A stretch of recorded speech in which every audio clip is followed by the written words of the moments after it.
Imagine opening a computer program and seeing a tiny, scattered collection of atoms floating almost randomly in space.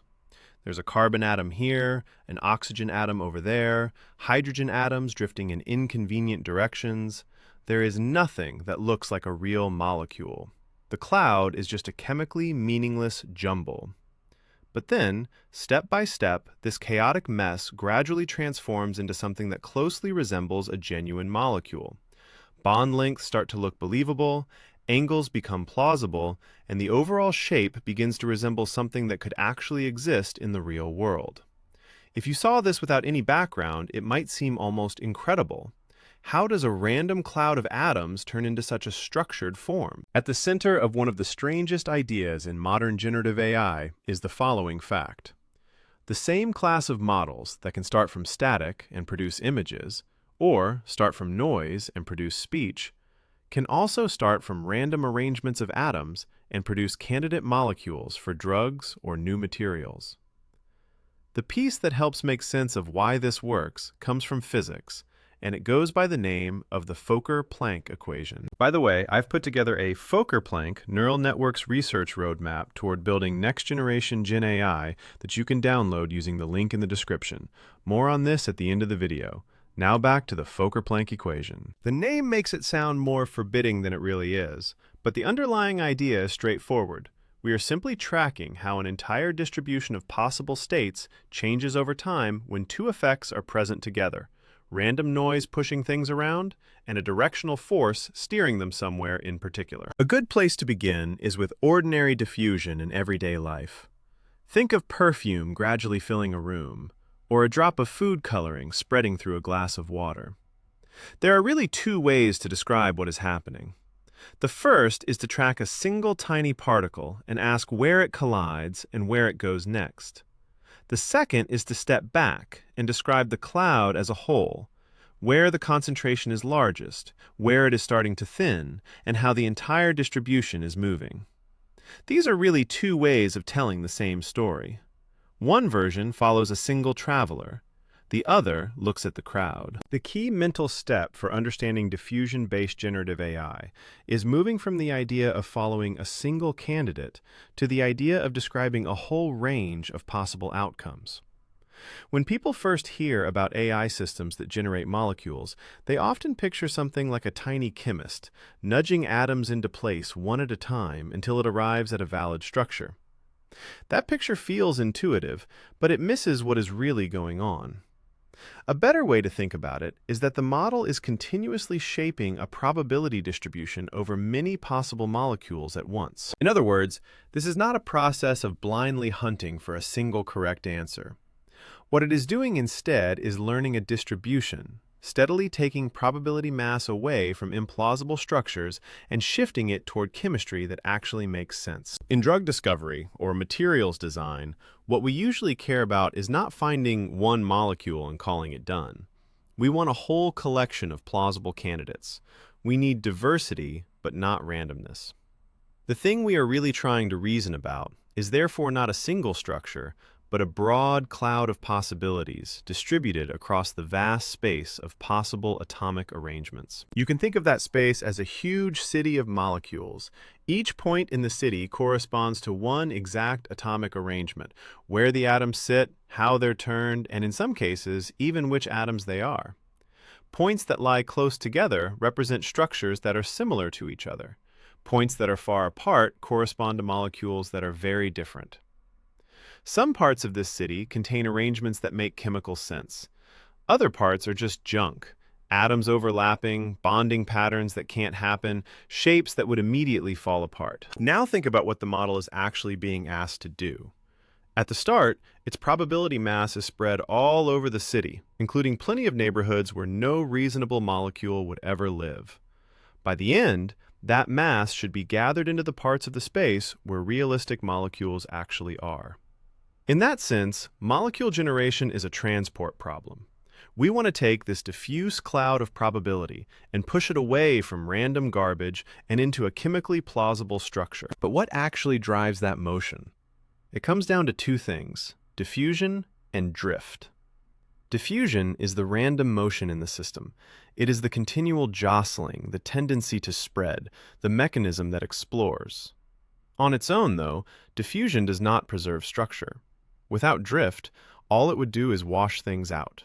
The cloud would grow wider and less useful, the way a drop of ink loses its shape as it moves through water. Drift is the part with the direction. It's the push that gives the process some guidance about where to go. If diffusion is the random churning, drift is the steady force underneath it. Diffusion lets possibilities spread out and roam. Drift is what leans on them, gently pulling them toward the regions that look more favorable. A similar simplification shows up with diffusion models in generative AI. People will often say they just denoise. As a first pass, that is fine, but it leaves out the other half of what is going on. These models are not only removing noise, they are also managing a tension between spreading out and directing the process toward structure.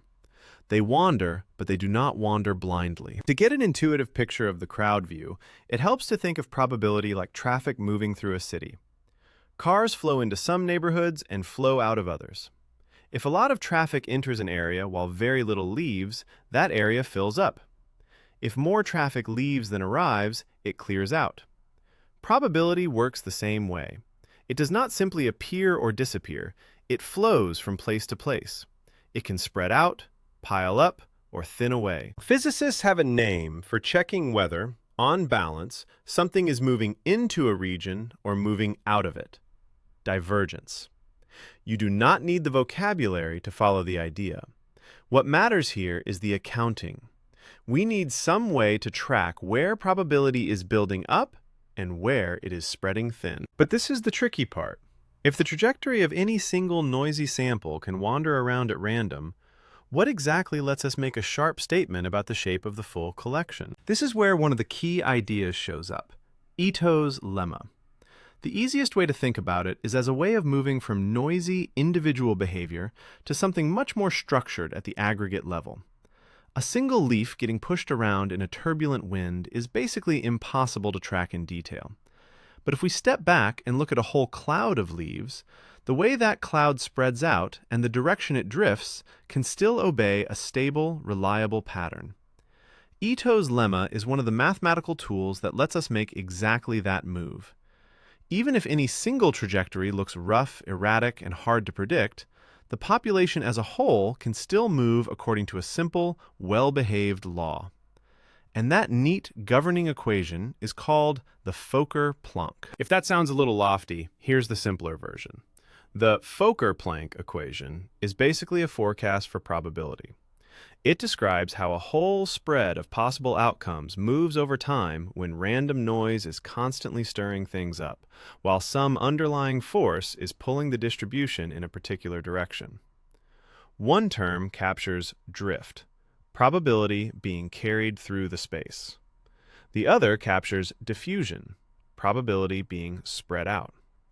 Put them together, and they tell us how the cloud of possibilities changes shape over time. Although at the microscopic level, behavior can be completely irregular, at the population level, clear structure still emerges.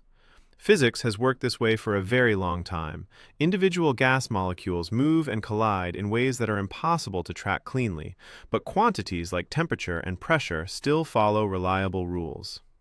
Diffusion models are built on this same basic intuition. Now take that same picture and apply it to generative AI. With a diffusion model, we usually begin with real data, for example, real molecules, and run the process in the simple direction first. We repeatedly add noise. At each step, a little more of the molecule's meaningful structure is washed out, and a little more randomness takes over, until after enough steps, what we have left is almost indistinguishable from pure noise.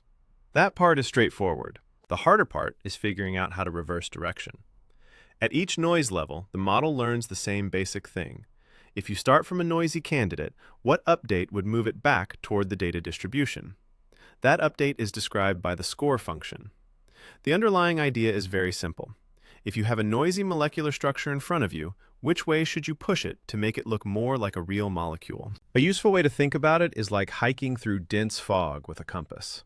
Not the ordinary kind that tells you where north is, but one that points toward more realistic molecule. At each step, the model gives you a local direction to follow. It does not need the complete answer mapped out ahead of time. It only needs to tell you, from wherever you are right now, which way to move next. That local guidance becomes the thing that nudges the whole process. It pushes the probability cloud back toward the parts of space where real chemistry actually lives. And this brings us to a genuinely strange part of the story. At first glance, it seems like randomness has to be present at every step.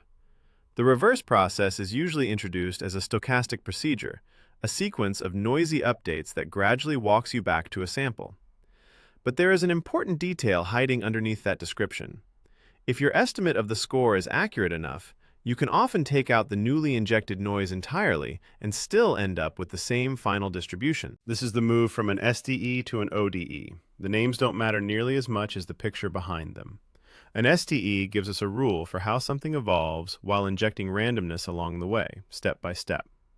An ODE gives us a completely deterministic rule instead. Once we choose the starting point, everything that follows is already determined, and there is only one path. But if the original procedure depended on random kicks, then how could some fully deterministic trajectory arrive at the same outcome? The answer comes from stepping back and looking at the whole distribution at once. If you already know how that probability mass should evolve over time, then you don't need to keep injecting randomness at every step and hope the samples end up in the right place. You can instead move points along the paths defined by that evolving field. A river is a good way to picture it. You could imagine trying to push a leaf downstream with a sequence of random gusts, nudging it over and over again. Or you could simply let the leaf ride the flow of the water. If the flow has been set up correctly, the leaf still arrives in the correct part of the river. This is why deterministic sampling can still do the job. It's not about recovering one particular random path step by step.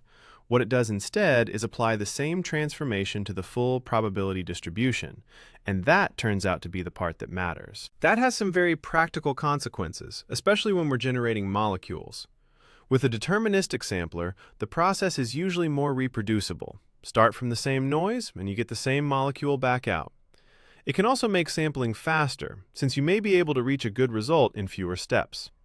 And when the trajectory is cleaner, the whole procedure becomes easier to inspect, reason about, and steer.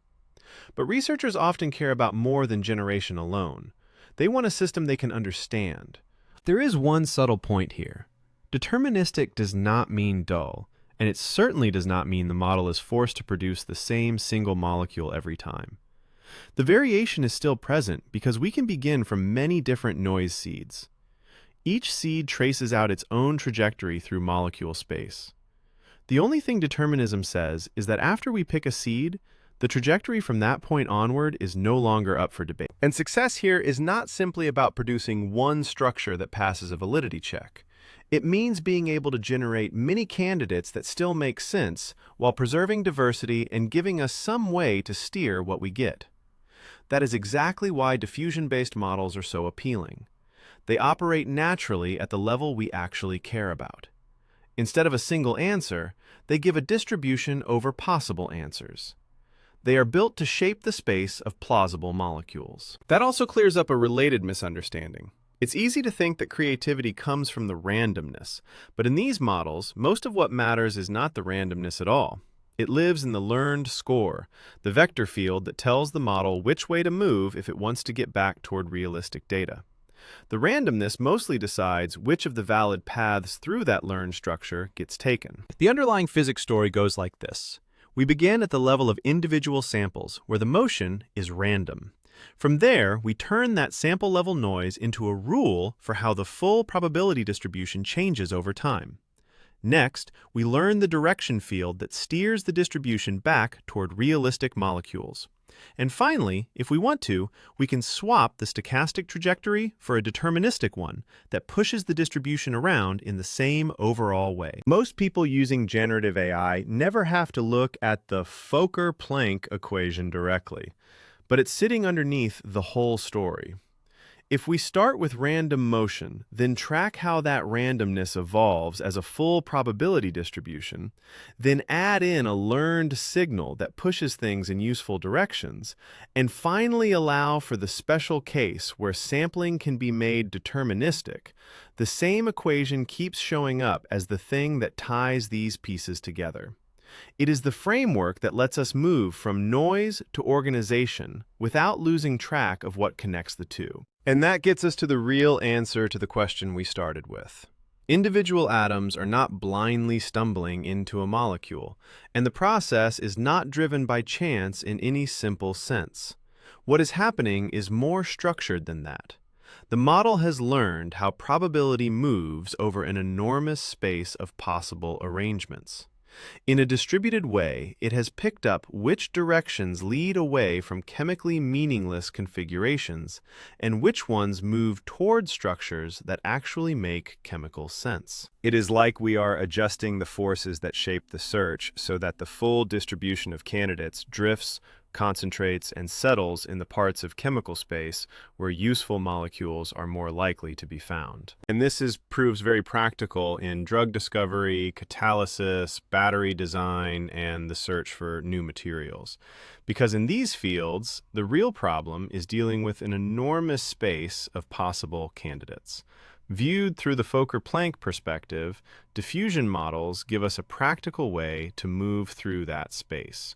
They shift molecular design away from blind trial and error and toward a process where probability is guided on purpose. If this Fokker-Planck perspective clicked for you and you're thinking, okay, how do I translate this into an actual research direction in code? That's exactly what my free roadmap is for. In Fokker-Planck Neural Networks Research Roadmap for Physics-Based Machine Learning, I lay out why scaling-only AI is getting squeezed, how physics-based ML helps, and the mapping from the Fokker-Planck equation to machine learning objectives. I also outline open research questions and the FPNN Research Lab concept, aimed at technically serious people who want to do exploratory work in Python and engage with the literature. It's not for anyone looking for guaranteed outcomes or guaranteed authorship, but we are working toward open-source research output and potentially a careful archive-style write-up as things mature. Download the free roadmap using the link in the description, and if it resonates, you can add yourself to the waitlist for the founding cohort. Thanks for watching. Until the next video, take good care of yourself.